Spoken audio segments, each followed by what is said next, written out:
তো হ্যালো বন্ধুরা, আমরা এখানে এক দাদু আর নাতির গল্প শুনবো। এই গল্প হচ্ছে খুবই মোটিভেশনাল এবং খুবই গুরুত্বপূর্ণ। তো শুরু করা যাক এই গল্প। অনেক দিন আগের ঘটনা। এক নাতি তার দাদুর কাছে এসছে, এসে বলছে, দাদু, আমি জীবনে সফল হতে চাই, বড় হয়ে খুব সফল হতে চাই। তখন ওর দাদুকে বলল, দাদু তাহলে তুমি একটা আমাকে পরামর্শ দাও, আমি কিভাবে বড় হয়ে সফল হব। ওর দাদু বলল, হ্যাঁ, বড় হয়ে সফল হতে পাবে, কিন্তু আমি তোমাকে একটা কাজ করতে বলবো, সেই কাজটা করতে হবে। তা নাতি বলল, কি কাজ করতে হবে? দাদু বলছে, চল আমার সঙ্গে। তা দাদু তার নাতিকে নিয়ে সোজা চলে গেল কোথায়, এক বাড়িতে চলে গেল, সেখান থেকে দুটো চারা গাছ কিনে আনলো। সেই চারা গাছ কিনে এনে কি বলল, একটি চারা গাছ টবের মধ্যে রাখলো, আর একটা চারা গাছ বাইরে পুঁতে দিল। দিয়ে দাদু তার নাতিকে বলল, বাবু, কোন চারা গাছটা সবচেয়ে বেশি বড় হবে এবং ভালো হবে বলো তো? তার নাতি বলল, ঘরের ভিতরে যে চারা গাছটা আছে সেই গাছটা ভালো হবে, কারণ ঘরের ভিতরে যে চারা গাছটা আছে সেই গাছটা কোনো গরু ছাগল ভেড়া তাকে খেতে পাবে না,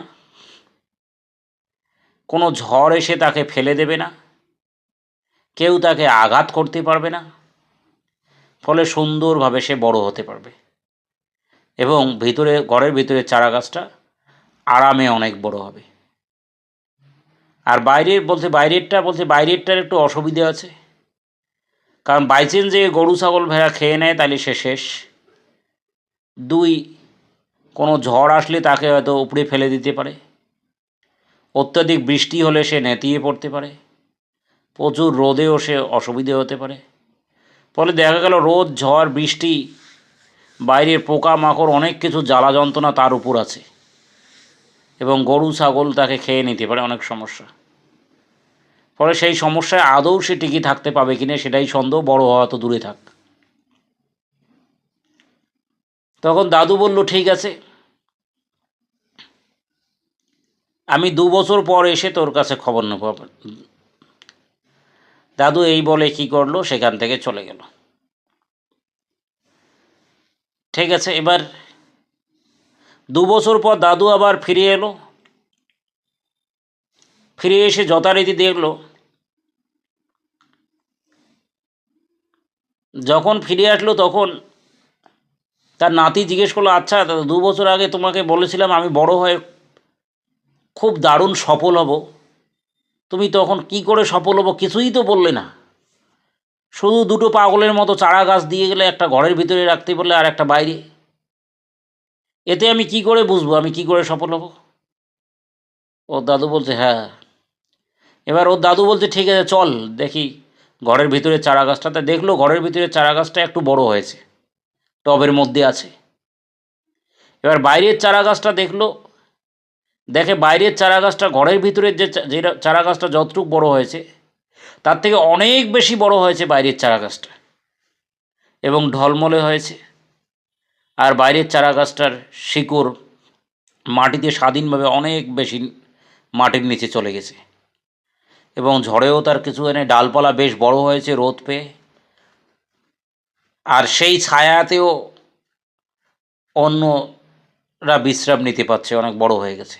কিন্তু ঘরের ভিতরেরটা তেমন বড় হয়নি, কারণ শিকড় ঠিকমতো বেরোতে পারেনি, যদিও সমস্ত কিছু থেকে সে রক্ষা ছিল, কিন্তু সে তেমন একটা বাড়েনি।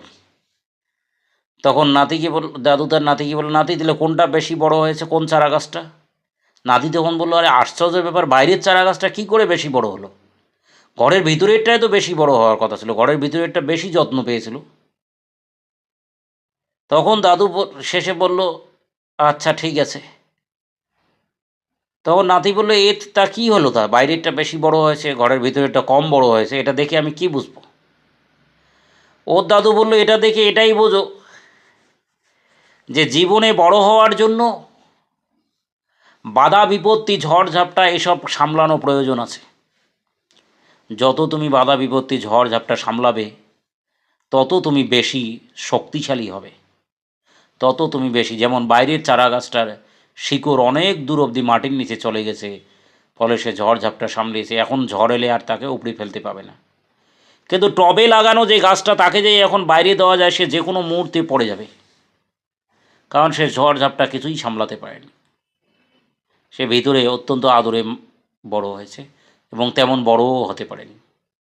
তাই আমাদের জীবনে আমরা যদি খুব বড় উপরে উঠতে চাই, তাহলে প্রচুর আমাদেরকে ঝড় ঝাপটা সামলাতে হবে, প্রচুর স্ট্রাগল করতে হবে, প্রচুর লড়াই করতে হবে, তারপর আমরা জীবনে অনেক উপরে উঠতে পারবো। ঠিক যেমন বাইরের চারা গাছটি প্রচুর লড়াই করেছে, সে কী করেছে, ঝড় ঝাপটাকে সামলিয়েছে, তারপরে সে অনেক বেশি স্ট্রং হয়েছে, স্ট্রং হয়ে সে বেশি বড় হয়েছে। তাই আমরাও যদি কী হতে চাই, যে অনেক উপরে উঠতে চাই, অনেক বড় সফলতা পেতে চাই, তাহলে আমাদেরকেও প্রচুর ঝড় ঝাপটা এটা ওটা সামলাতে হবে। অত্যধিক আদরে ভিতরে, ঘরের ভিতরে চারা গাছটা অত্যধিক আদরে ছিল, তাই বেশি তেমন একটা বড় হতে পারেনি। তা অত্যধিক আদরে যে থাকবে, আদর বলতে অত্যধিক আরাম আয়াসে যে থাকবে, সে কোনোদিনও তেমন বড় হতে পারবে না। একটু ঝড় এলে সে উল্টে পড়ে যাবে, একটু ঝড় এলে সে উল্টে পড়ে যাবে, তেমন একটা বড় হতে পারবে না। তাই আমাদের অত্যধিক আরাম আয়াস এবং অত্যধিক যত্ন, ঠিক আছে, এগুলো সব ত্যাগ করতে হবে। একটু হচ্ছে কষ্ট সহ্য করতে হবে, যেরকম বাইরের গাছটা একটু কষ্ট সহ্য করেছে। বাইরের গাছটা প্রচুর রৌদ্রে নেতিয়ে পড়েছিল, মানে উইল্টিং হয়েছিল, প্রচুর পরিমাণে বাষ্পমোচন হয়ে প্রায় মরে যাওয়ার সম্মুখীন হয়েছিল। বাইরের গাছটাকে মাঝখানে ছাগল এসে একটু তার পাতা খেয়ে গেছিলো, তারপরে সেখান থেকে নতুন করে পাতা তৈরি হয়ে আবার বর্ষাতে সে বড় হয়ে উঠেছে। বাইরের গাছটা ঝড় এসে মাঝখানে প্রায় তাকে ফেলে দেওয়ার মতো পরিস্থিতি করেছিল, তবু সে ঝড় সামাল দিয়ে কোনো মতে উপরে উঠেছে। বাইরের গাছটার পাশ দিয়ে জলের স্রোতের মতো বৃষ্টির জল বয়ে গেছিল, তবু বাইরের গাছটা সেই জলকে শোষণ করে নিজের শিকড়কে আরও মজবুত করে নিয়েছে, যাতে ঝড় তাকে উপড়িয়ে না ফেলতে পারে, যাতে সেই শিকড় যাতে না অত সহজে গলে না যায়। কিন্তু ভিতরের গাছটা কোনো বৃষ্টিও সহ্য করতে হয়নি, কোনো ঝড়ও সহ্য করতে হয়নি, ছাগল এসে দুটো তিনটে পাতাও খেয়ে শেষ করেনি, ফলে ভিতরের গাছটা খুব যত্নে ছিল, তাই অতি যত্নে থাকার জন্য ভিতরের গাছটা তেমন একটা বড় হতে পারেনি। কারণ ভেতরের গাছটা এই সমস্ত কোনো স্ট্রাগেল বলে কী জিনিস সে জানে না, কিন্তু বাইরের গাছ প্রচুর স্ট্রাগেল করেছে, তাই সে অনেক বেশি মজবুত হয়ে অনেক বড় হয়েছে। ভেতরের গাছটা যতটুকু বড় হয়েছে তার ডাবল দ্বিগুণ পরিমাণ বড় হয়ে গেছে। আমরাও এখন থেকে খুব উপরে ওঠার জন্য, সে ব্যবসা বাণিজ্যে হোক, পড়াশুনোর ক্ষেত্রে হোক, যদি পড়াশুনোর ক্ষেত্রে যত বেশি আমরা স্ট্রাগল করবো, মাথায় রাখতে হবে আমাদের শিকড় তত মজবুত হবে, তত আমরা বড় উপরের পোস্টে উঠতে পাবো, তত মজবুত হয়ে আমরা উঠতে পাবো। আর যেখানে হচ্ছে স্ট্রাগল নেই, খুব সহজে যে জিনিস পাওয়া যাবে জানবে, সেখানে শিকড় কোনো মজবুত হবে না, এবং সেই গাছ টবে লাগানো গাছের মতো হবে, বাইরে রাখলে ঝড়ে কোথায় উড়িয়ে চলে যাবে তার কোনো খোঁজ থাকবে না, টবে লাগানো গাছের মতো হয়ে যাবে। তাই আমাদের মাথায় রাখতে হবে, আমাদের শিকড় মজবুত করার জন্য, শক্তিশালী হওয়ার জন্য আমাদেরকে কি করতে হবে, একদম প্রচণ্ড স্ট্রাগল করতে হবে।